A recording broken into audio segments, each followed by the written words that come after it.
بسم اللہ الرحمن الرحیم۔ ناظرین، میں ہوں عمران علی شاہ نیوز کے ساتھ۔ ناظرین، گزشتہ دنوں سے جو ہے وہ پاکستان میں خواتین کی عصمت دری کے واقعات میں اضافہ ہو رہا ہے، اور اس درندگی کے پیچھے جو عوامل کار فرما ہے اس کی وجہ یہ ہے کہ ان کو سزائیں نہیں ہوتی۔ اس حوالے سے حکومت پاکستان نے ایک اقدام کیا ہے اور ایک سزا تجویز کی ہے کہ ایسے مجرموں کو نامرد کر دیا جائے۔ اس حوالے سے ہمارے ساتھ موجود ہیں مفتی محمد شاہد القادری صاحب، مفتی محمد شاہد القادری نعیمی صاحب۔ آپ ایک مقام رکھتے ہیں علم میں، دانش میں، اور اس حوالے سے ہم یہاں حاضر ہوئے ہیں اور ان سے معلوم کریں گے کہ اس جرم میں جو سزا تجویز کی جا رہی ہے، اس قانون میں جو سزا تجویز کی جا رہی ہے، اس سزا کی شرعی حیثیت کیا ہے؟ کیا اسلام میں جو ہے نامرد کرنے کی سزا جو ہے وہ قابل شرعی ہے یا نہیں؟ جی مفتی صاحب۔ بسم اللہ الرحمن الرحیم وتعاونوا علی البر والتقوى ولا تعاونوا علی الاثم والعدوان واتقوا اللہ ان اللہ شدید العقاب۔ اللہ رب العزت جل وعلا نے قرآن مجید فرقان حمید میں ارشاد فرمایا کہ نیکی کے کاموں پر ایک دوسرے کی مدد کرو، اور گناہ اور زیادتی پر ایک دوسرے کی مدد کرنے سے منع فرمایا گیا ہے، اور حکم دیا اللہ رب العزت نے کہ اللہ سے ڈرو کہ بے شک اللہ کا عذاب بڑا سخت ہے۔ اب ملک کے اندر جس طریقے سے یہ گہما گہمی مچی ہوئی ہے، قرآن اور سنت کے حوالے سے اگر دیکھا جائے، تاریخ عرب کے اندر اس طرح کے جو معاملات رونما ہوئے، ان کے ساتھ جو سزائیں عرب کنٹری میں ہوتی رہیں اب تک موجود ہیں، یہ ہے کہ اگر ایسا شخص جو کسی کی عصمت کو سر عام مجروح کرے، تو اسلام نے اس درندے کو، ایسے شخص کو بالکل اس سزا کے ساتھ موصوف فرمایا ہے کہ اس کو سخت سے سخت کڑی سزا دی جائے۔ جہاں تک تعلق ہے جان سے مارنے کا، تو اس کے اندر فقہاء اکرام نے نرمی رکھی ہے، کیونکہ قتل کا بدلہ قتل ہوا کرتا ہے۔ تو قرآن کے اندر ایک اسلوب ہے، اس اسلوب کے تحت ایسے درندے کو سزا جو بھی تجویز کی جائے کم ہے، کیونکہ سر عام کسی کی عصمت پر ہاتھ ڈالا، اور حکومت وقت نے جو قانون پاس کیا ہے، جو بل پاس کیا ہے، جو سزائیں مقرر کی ہیں، تو ہم مکمل طور پر حکومت کے ساتھ اتفاق کرتے ہیں، ایسے درندوں کے لیے جو چاہے سزا مقرر کرے، اس قرآن اور سنت کے مطابق کڑی سے کڑی سزا دی جائے تو کم ہے۔ اچھا، جو سزا تجویز کی گئی ہے اس کی مثال قرآن میں ملتی ہے، حدیث میں ملتی ہے؟ اگر دیکھا جائے تو قرآن اور سنت کے حوالے سے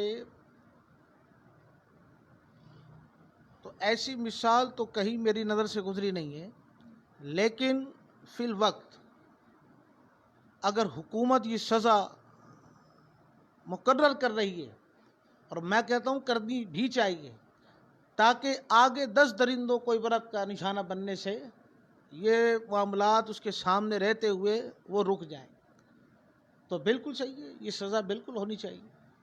اچھا مفتی صاحب، یہ بتائیے کہ کیا وجوہات ہیں ایسے واقعات میں اضافہ ہوتا جا رہا ہے؟ اس کی وجوہات کیا یہ ہیں کہ اسلامی تعلیمات کی کمی ہے، یا یہ ہے کہ ہم جو ہے وہ دین کی تعلیمات سے بھی دور ہو گئے؟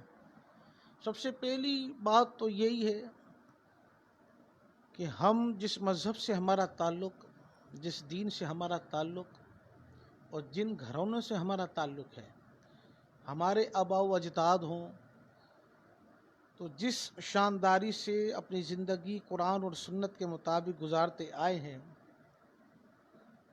آج اگر ہم نئی جنریشن کو دیکھ رہے ہیں تو وہ اپنے مقصد سے دور ہو چکی ہے۔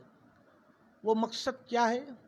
وہ مقصد یہ ہے کہ قرآن اور سنت کے مطابق اپنی زندگیوں کو گزارا جائے۔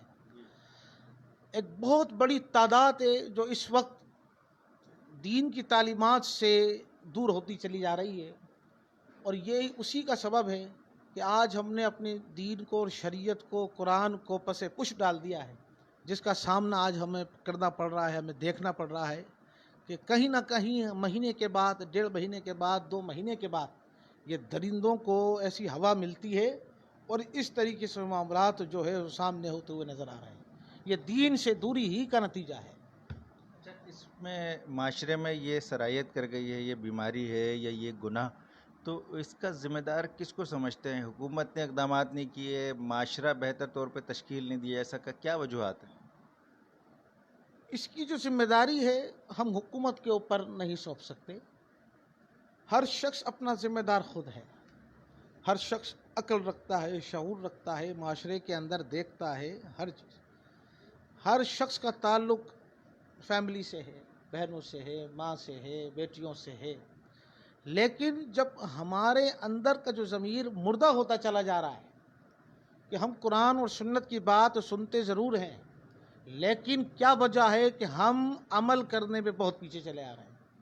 اس کی مین وجہ یہ ہے کہ اپنے گھروں میں جو ہماری دینداری تھی وہ ختم ہوتی چلی گئی ہے۔ گھر میں سے جب پردہ داری اٹھ جائے، گھر میں سے جناب من دین اٹھ جائے، گھر میں سے اسلام کی جو تعلیمات ہے اس سے ہم دور ہو جائیں، تو پھر یہ ساری کی ساری چیزیں جنم لے رہی ہیں جو معاشرے میں نظر آ رہی ہیں۔ اس میں جو ذمہ دار ہے وہ خود گھر کا سربراہ اور انسان اپنا خود ذمہ دار ہے اس برائی کے اندر۔ اچھا، اس کی روک تھام کے لیے معاشرہ بہتر ہو سکے کیا عمل کرنا چاہیے عوام کو؟ اس کی روک تھام کے لیے انسان کو قوت ارادے کے ساتھ، میں یہ نہیں کہہ سکتا کہ جبراً کوئی ڈنڈا لے کر آئے اور ہمیں جو ہے مسجدوں کی طرف، مدارس کی طرف یا دین اور شریعت کی طرف لے کر چلے، کیونکہ ہمارا دین اتنا صاف اور شفاف ہے۔ اللہ جل مجدہ نے ارشاد فرمایا لا اکراہ فی الدین، دین میں کوئی جبر نہیں ہے، کوئی زبردستی نہیں ہے، دین پیار، محبت اور امن کا نام ہے۔ تو اگر ہم محبت کے ساتھ، امن کے ساتھ، اسلوب کے ساتھ اگر ہم اپنے معاملات کو ترتیب دیں تو یقیناً ہر شخص مجھ سمیت اس برائی سے بچ سکتا ہے۔ جی ناظرین، جیسا کہ آپ نے سنا کہ مفتی شاہد القادری نعیمی صاحب فرما رہے تھے کہ ہم اپنے معاشرے کی تشکیل کے لیے اپنی اصلاح پہلے کریں، اپنے آپ کو بہتر کریں اور دین کی طرف راغب ہوں، دینی تعلیمات کو نہ صرف حاصل کریں، نہ صرف سنیں بلکہ اس پہ عمل بھی کریں۔ اسی طریقے سے بہتر معاشرہ تشکیل دیا جا سکتا ہے۔ جہاں تک سزا کا تعلق ہے، اس سزا کے حوالے سے مفتی صاحب کا کہنا تھا کہ اسے شرعی طور پر کہا جا سکتا ہے۔ اس کی ویسے تو کوئی مثال نہیں ملتی، لیکن یہ نعم البدل ہے دیگر سزاؤں کے مطابق۔ جس طرح سے قتل کا بدلہ قتل ہے، اسی طرح عصمت دری کا بدلہ بھی جو ہے اس طرح سے دیا جا سکتا ہے یا لیا جا سکتا ہے کہ ایسے شخص کو جو مجرم ہے اس عصمت دری کا، اس کو نامرد کر دیا جائے۔